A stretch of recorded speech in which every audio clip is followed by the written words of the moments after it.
My name is Herbert Williams Jr., and I was a naval postal clerk, which is the Navy. I first started off in the Navy. Before I joined the Navy, I had a brother that joined 2 weeks prior to me. And so I had been writing him letters and asking him, how is it, brother? And he said, the water fine, come on in. So after 2 weeks, I went down to the draft board and I signed up for the Navy. They were only taking Marines or Navy at that time. So I signed up for the Navy, which was in August of 28, 1963. And so that's when I joined. I went to basic training in San Diego because I lived in Chicago and I didn't want to go to Great Lakes. So my brother was already there, so I said, well, I'm going to San Diego. And so we take a flight and out of Chicago, and we were in a prop plane, and the weather was really rough. We were hitting lightning strikes and all of that stuff. So we finally got there about 6 o'clock the next morning, got off the plane. They had a bus waiting there for us. So got on the bus, and as I got on the bus, and I noticed that they had bars on the windows, So I'm wondering, well, what's this for, So we get on the highway, we get to the training center, and they slid the gate back. The bus pulls in, they close the gate.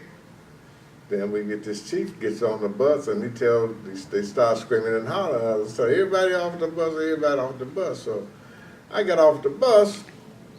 So I'm standing there. I said, man, I started smoking. I said, well, let me light up a cigarette. So I lit up a cigarette, and drill instructor come over to me and told me, who told you to light up a cigarette? Put it out. So I put it out on the ground and said, oh, you're going to put it out on my grinder? I'm looking at him, man, what's wrong with this fool? So he says, pick that cigarette up. So I picked it up, and all that day, they had me, every time the company stopped, I had to fall out with a bucket and pick up cigarette butts all day long. So I said to myself, when I catch my brother, I'm going to beat him down, you know what I mean? He had me join this place, man, and this is the way they treat you, and curse you out, call you all kind of names and stuff. So I went to this whole smear. They did an inauguration of us by giving us shots and stuff like that. And they had this 2 tables, and you walk down the center, and you had we had guys on each side, and they would shoot you, I think we got something like 14, maybe 16 shots that day. So I had this white guy was in front of me, and they hit him about the 5th time. He just passed out. I said, uh-oh. I wondered what the hell is going on, So I went up, man. I got all my inoculations at that time.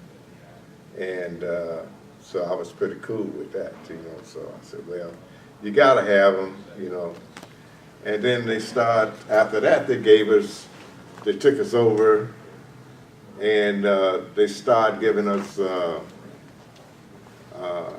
our uniforms. And we'd have to take the uniforms, like they give you T-shirts, they give you 6 T-shirts. You had 2 in each hand and 2 in your mouth, you know what I'm saying? Same thing with the underwear, and same thing with the pants and the shirts and stuff like that. And then when you finally got your uniforms, you had to stencil everything that you had with your name on it. And so we did that. That took about 3-4 hours. And you pack the stuff in your sea bag, and you go to the barracks where you're going to sleep at, and drop that, then you go fall back out and go to lunch. Because about that time, that's what it was. And you form up as a company. And at that time, my chief come up and asked me where was I from. I said I was from Chicago, so he put me in charge of the company. So when we got through with that, they took us we went to the mess hall and we ate and come out of there. Then they took us to the barber shop. So when we get to the barber shop, you know, they cutting guys' hair. Well, I always had wore my hair low, so when they called my name to come sit in the chair, so I said, man, I already got a clean haircut. You ain't got to do it. He said, sit down, you next. And he took the clippers and made an X in my head and said, next. I'm really pissed now, you know. So I get up out of the chair and I go on outside. And most of the white guys, you know, they had long hair, so they would have to shave them off, you know. But I figured I was cool because I had already took care of that, you know. And then they asked us, we had four black guys in the company that I was in. And they was asking us to turn in all our condoms and all of that stuff, you know, and say, all your brothers put your knives in the box. But I wasn't, you know, it was four guys in the company that were black.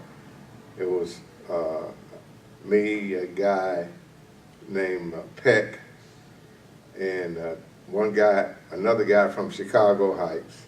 His name was L.F. Crump. And then we had another guy who was from Chicago Heights. And so we were only four in the company out of 72 guys. So went through basic training. I had a little run-in with a guy in the mess hall because he told me that, you know, black guys are never satisfied. I said, well, you say that?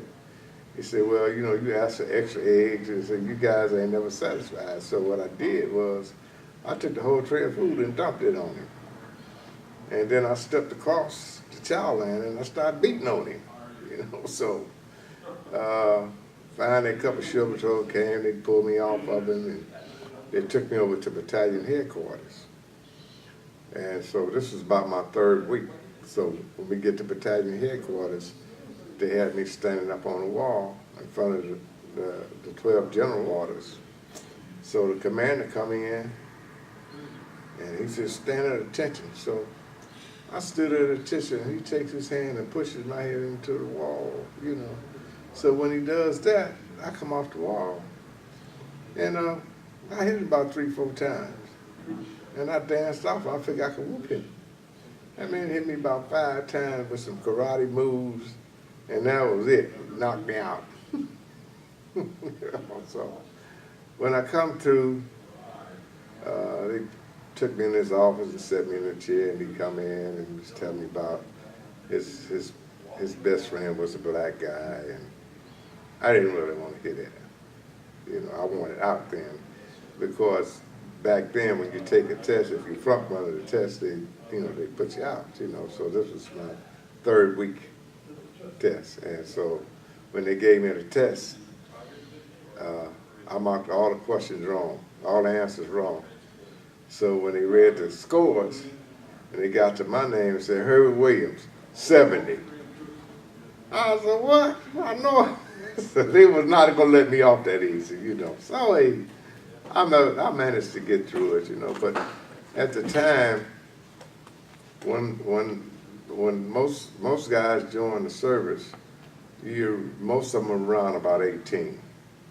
And they're easy to conform or train them to do what you want them to do.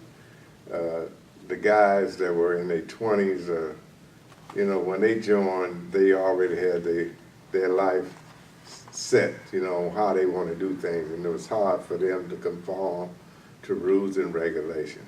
With me, it really wasn't that hard, you know.